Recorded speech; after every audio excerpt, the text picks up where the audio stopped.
Hi, friends. It's Molly with Soul School Spiritual Guidance and Healing. It is an absolute pleasure to be here with you guys today. Last week, I got out to you a little bit of a collective message that wanted to be delivered.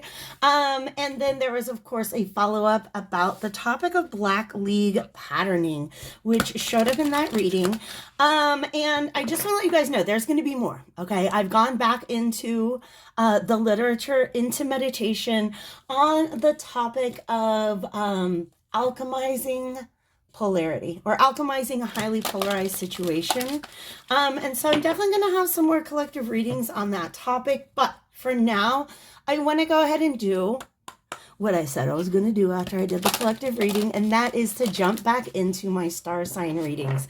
So back in like December, January, I think I got like Aries through Leo. So Virgo, I'm picking up your energy today.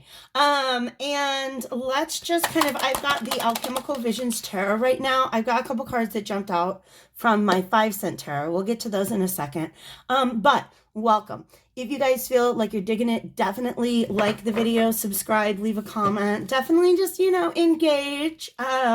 Let's see if we can't get this channel some of the momentum that it once had. So, disclaimers on this reading. All of my readings are intuitive.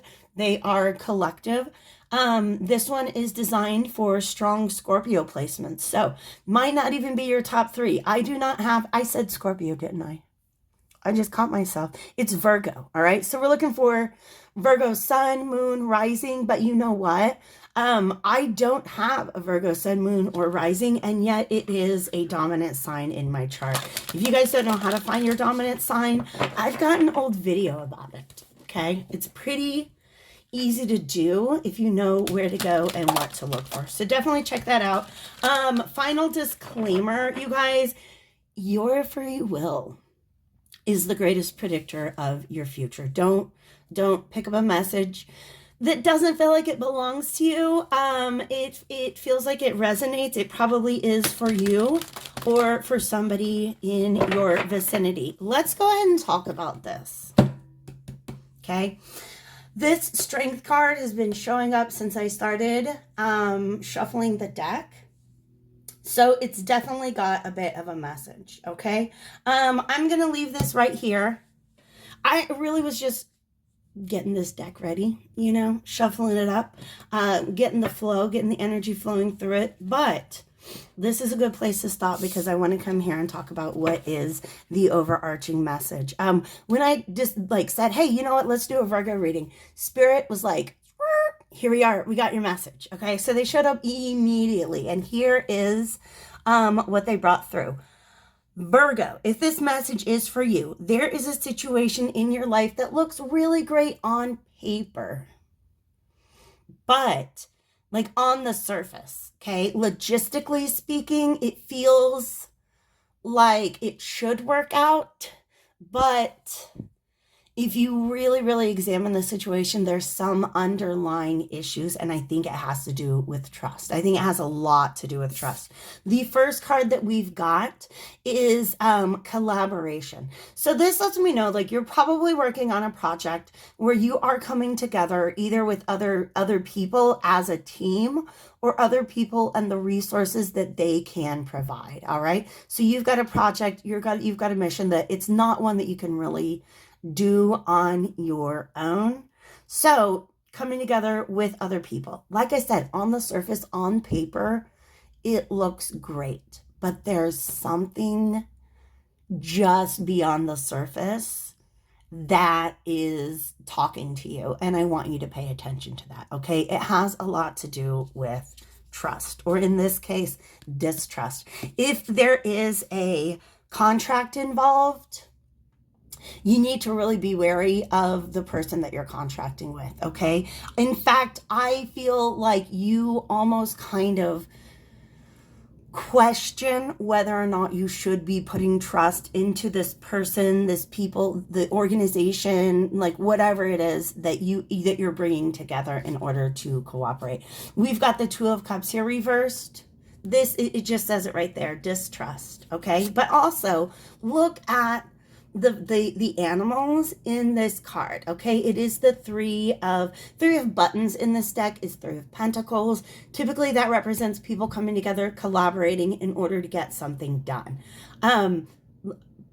But you got one, they're not even people, they're animals. So I'm shifting it so that I can see it better. But you've got one that's essentially standing on the back of another. And then like another one down here that's upside down. And it is a deck that's meant to have a different image for the upright and the reversed cards. As you can see, the Two of Cups very much has its own message here with distrust at the top of it. This is a Two of Cups in reverse. So on the surface, things look pretty great. Underneath, they are not so much. And the reason why I stopped here is because on every single shuffle, every single split, I keep seeing this Strength card. The Strength card is currently reversed, all right? And so the question that's coming forward is, why are you not speaking up? What is it that's going on? Like, okay, analysis paralysis is a very Virgo thing that can happen. Maybe, okay. I feel like you have a narrative in your mind that justifies this partnership, okay? And it's quite possible that narrative is supported by others, right? Like it's a part of the dominant like paradigm. It's a part of the discourse. Like that's just the way things go, right?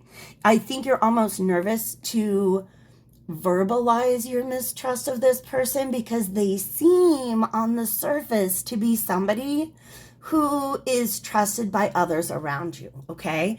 The advice that's coming through is trust your own gut. You're not walking around with anybody else's gut, okay? So let their gut tell them what it tells them or not tell them what it doesn't tell them, okay? Trust what your gut is telling you, all right? I'm just going to go ahead and upright this card for a moment so that I can meditate on what I'm seeing here and what other message. Yeah. Let me get a little sip real quick and I'll explain to you what's going on. I'm going to let you guys look what's going on. We have this person in blue. That is important.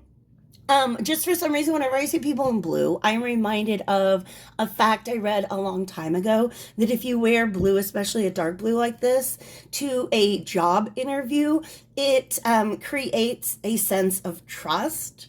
Like something that just somehow, like subconsciously, psychologically, wearing blue to a job interview increases trust. I wear almost navy blue almost exclusively to job interviews because it has been so successful for me. All right. So I feel like the person at the center of the image is a very trustworthy person. It might be one of those situations where like you're assuming others to have the same level of integrity that you do. And it's kind of hard for you to admit to yourself that they might not, okay? It might not be expedient for you to admit to yourself or to say out loud that there's something untrustworthy about this situation, all right? But what I see this person doing is literally walking into a den of lions, okay? What's going on up here? We have a heartbeat. We've got trumpets. This is almost like, gosh, you guys, okay. So I love when my guides, they give me this like really vivid, palpable scenes, or they'll animate the scene that is in front of me, all right? So what I'm seeing now, oh, okay, they've almost got me in this position, okay? Walking into this cave, I feel like it is a business meeting. Like these lions are sitting around a conference table and I'm the last one to arrive, right? It's, whoa, okay, so I'm walking into this situation and my heart is just thumping, like pushing against my eardrums.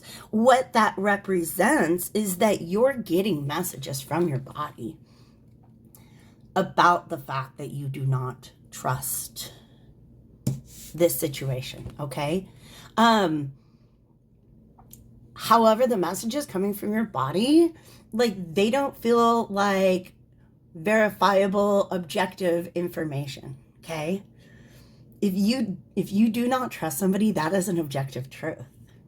It just is what it is, right? So listen to what your body is telling you, specifically as you are walking into situations, or let's say you've got a meeting with people at 10 and you start feeling like anxiety, or like your stomach's just like you're getting nauseous, your body's starting to respond to that like an hour ahead of time. Your body is trying to tell you what your subconscious mind knows, but your conscious mind might be unwilling to accept at this time, okay? It's almost as if you're convincing yourself that you're just crazy. You're not, okay? Yeah, ooh, okay. All right. Sometimes when I get stacks, I just stop when I come to a major arcana. So these cards were talking to me. Seven of Cups this is like an illusion. This is fantastical thinking, right? I think that your intuition, right? Your gut feeling, your concerns about this person, you're somehow talking yourself into dismissing it as fantasy.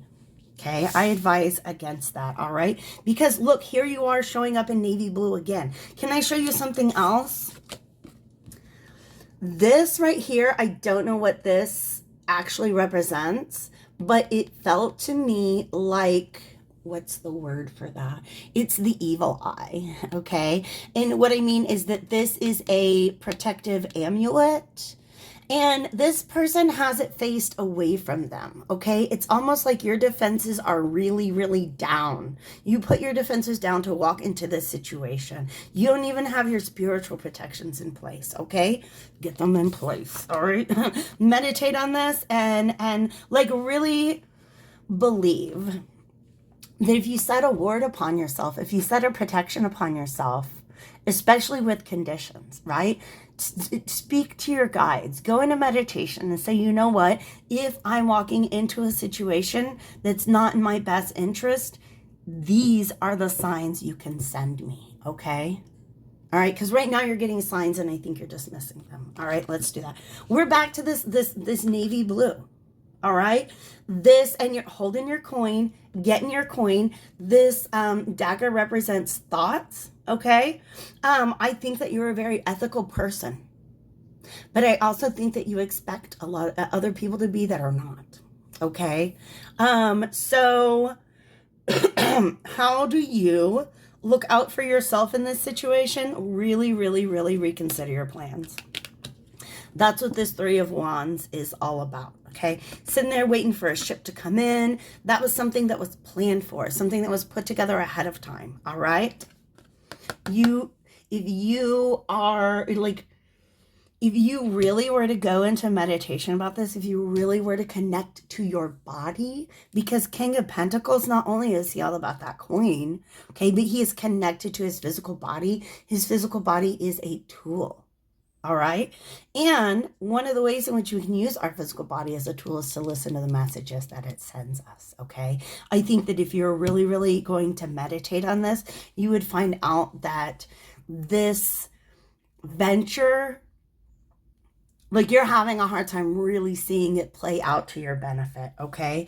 And that's when we arrive at this Death card. Ooh, we got another Two of Cups reversed. And we got Ace of Swords, which means the truth. That's the way I'm going to interpret that. In fact, when my last shuffle, before I got the message, you know what, we're just going to pause here on that reverse Strength card. The last shuffle was the Ace of Swords upright on the bottom and the Strength card reversed on the bottom. So this is a confirmation that these were the cards that need to come out. We got Two of Cups reversed. Okay. That means this is not, like, your business partner is not matching your energy on this, okay? This is not a great partnership, all right? So what can we do about it? I'm just going to go to the self-care cards. That's the deck that was talking to me. Look, you saw that fly out. Listen to your wise self. Let your inner compass direct the course of your life. I love this image. I don't know why. It's silly and it's ridiculous.